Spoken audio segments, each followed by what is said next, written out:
औज़ुबिल्लाहि मिनश्शैतानिर्रजीम बिस्मिल्लाहिर्रहमानिर्रहीम। अस्सलामु अलैकुम डियर स्टूडेंट्स। ये क्लास 7th का साइंस सब्जेक्ट है। आज का टॉपिक है land breeze and sea breeze. Dear students, this is the last topic of chapter heat which we will discuss today. After that we will do the questions of the chapter. So first we will discuss what is land breeze. Usually during night the sea water cools down slowly than the land. अक्सर क्या होता है, रात के वक्त में जो सी water होता है वो जल्दी ठंडा नहीं होता, इसके बरअक्स लैंड जल्दी ठंडी हो जाती है। तो लैंड के ऊपर जो एयर होता है, ज़मीन के ऊपर जो एयर होता है वो जल्दी ठंडा हो जाता है समंदर के पानी के ऊपर जो हवा होता है उसके बरअक्स। इस तरह से क्या होता है, so the cool air from the land moves towards the sea, this is called the land breeze. अब जो ठंडी हवा ज़मीन के ऊपर होती है वो समंदर की तरफ चलने लगती है, और समंदर के ऊपर जो गर्म हवा होती है वो ज़मीन की तरफ चलने लगती है।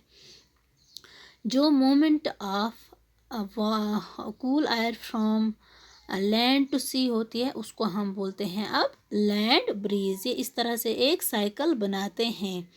जैसे कि मैं आपको इधर दिखाऊंगी आपकी टेक्स्ट बुक पे, ये है नाइट टाइम, ये है समंदर sea water, this is land. यहाँ लैंड जो है, cool air from land moves towards the sea and hot air from sea towards the land. इस तरह से ये एक साइकिल बनाते हैं ड्यूरिंग द नाइट टाइम। इसको हम इस moment of air from cool air from land to sea, इसको हम लैंड ब्रीज बोलते हैं। अब है दूसरा, that is sea breeze. Sea breeze क्या होता है, during day time the land gets heated faster than the water. दिन के वक्त में इसके रिवर्स होता है, जो ज़मीन है वो जल्दी गर्म हो जाती है डे टाइम में। देन सी, अब क्या होता है, ये जो ज़मीन के ऊपर हवा होती है वो ज़्यादा गर्म होती है, और सी के ऊपर जो हवा होती है वो क्या होती है, ठंडी होती है। तो during the day time the air cool air from sea moves towards the land and hot or warm air from land moves towards the sea, and they form a cycle. You see your notebook here, the cool air from during daytime the cool air from sea moves towards the land, and hot air from this land moves towards the sea.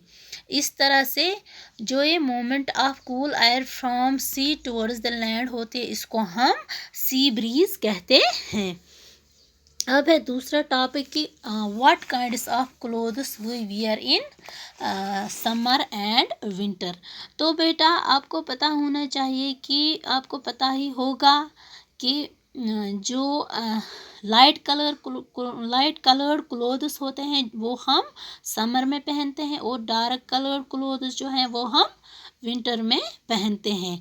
क्यों, ऐसा क्यों है, हम क्यों light coloured clothes summer में पहनते हैं और डार्क कलर्ड क्लोथ्स विंटर में पहनते हैं? तो इसका रीज़न ये है कि जो डार्क कलर्ड क्लोथ्स होते हैं वो ज़्यादा हीट एब्जॉर्ब करते हैं then light coloured clothes, so we feel comfortable in light coloured clothes in summer.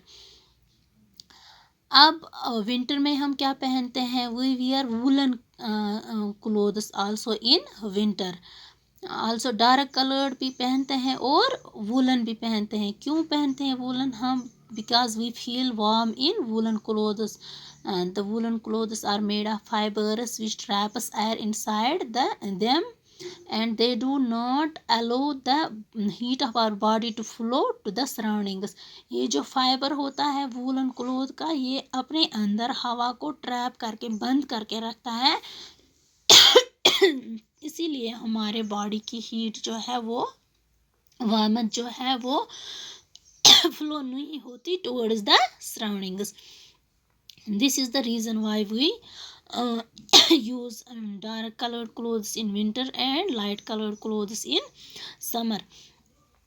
इसके लिए आप एक्टिविटी भी कर सकते हो. अगर आप दो बर्तन लोगे, एक ब्लैक कलर का और एक वाइट कलर का, दोनों में बराबर बराबर पानी रखोगे ठंडा, और फिर 1 घंटे तक इसको धूप में रखोगे. 1 घंटे के बाद आप अपने हाथ से इससे फील करना कि कौन सा पानी ज़्यादा गर्म हुआ है. तो आप यकीनन देखोगे जो ब्लैक कलर का बर्तन है वो ज़्यादा, उसका पानी जो है वो ज़्यादा गर्म हुआ होगा वाइट कलर से. रीज़न क्या है कि डार्क कलर जो है वो ज़्यादा हीट रेडिएशन एब्जॉर्ब करता है. Now the lesson ends here. In our next class we will do the questions from textbook. Inshallah. Thank